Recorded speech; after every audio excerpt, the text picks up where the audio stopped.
Assalamualaikum warahmatullahi wabarakatuh.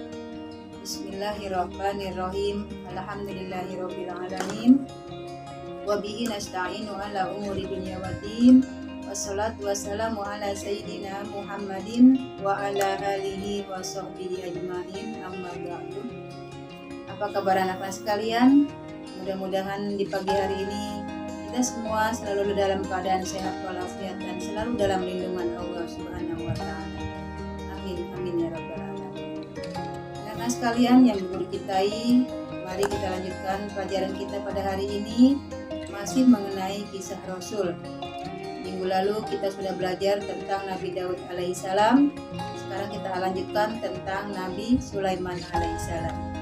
Sebelum kita melanjutkan pelajaran kita, mari sama-sama kita membaca doa mau belajar. Bismillahirrahmanirrahim. Rabbi zidni ilma warzuqni fahma. Amin. Nah, anak sekalian, kita lanjutkan tentang Nabi Sulaiman alaihissalam.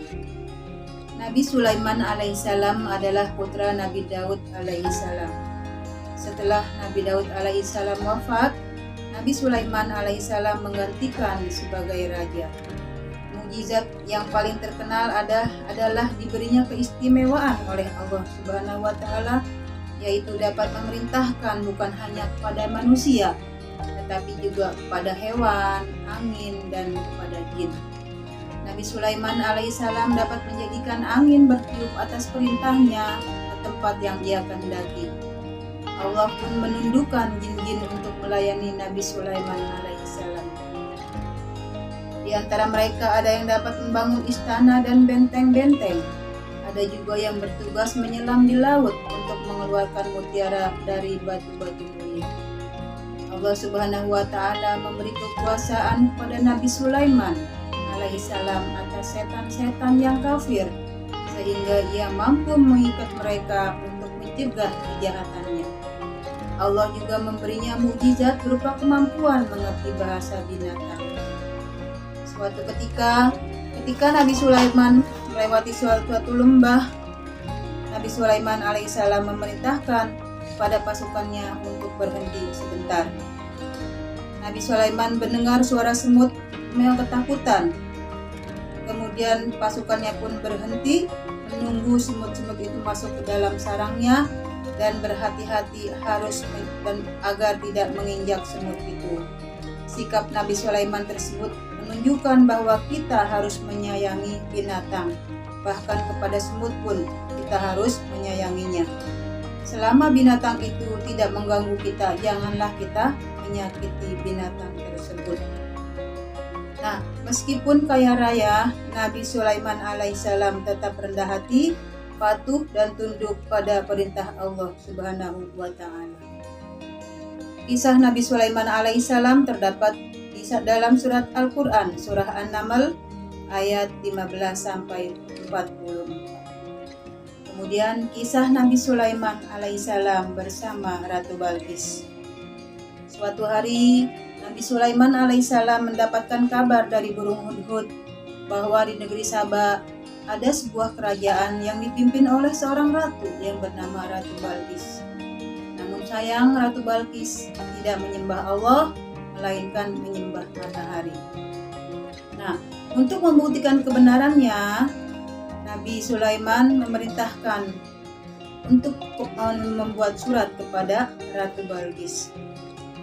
Surat itu disampaikan oleh burung hudhud. Dalam surat itu Nabi Sulaiman mengajak Ratu Balqis untuk menyembah Allah Subhanahu wa taala. Ratu Balqis memberitahu para pembesar kerajaan tentang surat dari Nabi Sulaiman alaihissalam.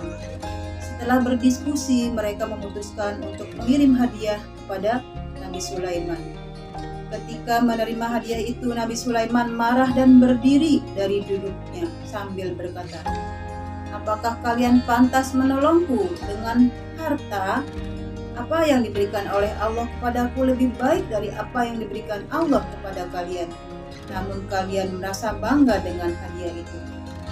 Nabi Sulaiman segera mengembalikan hadiah itu dan hendak memberikan peringatan kepada Ratu Balqis dan pembesar supaya mereka tidak sombong. Nabi Sulaiman berkata kepada bala tentara jin, Siapakah di antara kalian yang sanggup membawa singgasana Balqis sebelum mereka datang kepadaku sebagai orang-orang yang berserah diri? Para jin berkata, kami akan mendatangkan kepadamu singgasana itu sebelum engkau berdiri dari tempat dudukmu. Seseorang yang mempunyai ilmu dari kitab Taurat dan Zabur berkata, aku akan membawa singgasana Ratu Balqis sebelum kau mengedipkan mata. Ketika singgasana Ratu Balqis ada di depannya, Nabi Sulaiman berkata, ini termasuk karunia Tuhanku untuk tidak mengingkari nikmatnya. Barang siapa yang bersyukur, maka sesungguhnya dia bersyukur untuk kebaikan dirinya sendiri. Dan barang siapa yang ingkar, maka sesungguhnya Tuhanku maha kaya lagi maha mulia. Nabi Sulaiman alaihissalam mengundang Ratu Balqis untuk datang ke istananya. Sebelumnya Nabi Sulaiman memerintahkan para pengawalnya untuk sedikit mengubah istana tersebut. Ketika Ratu Balqis datang, Nabi Sulaiman alaihissalam berkata kepada Ratu Balqis, seperti inikah istanamu? Alangkah terkejutnya Ratu Balqis dan menjawab, ya, ini adalah istanaku. Nabi Sulaiman mengajak Ratu Balqis masuk ke dalam istana. Lantai istana terbuat dari kaca yang di bawahnya ada kolam.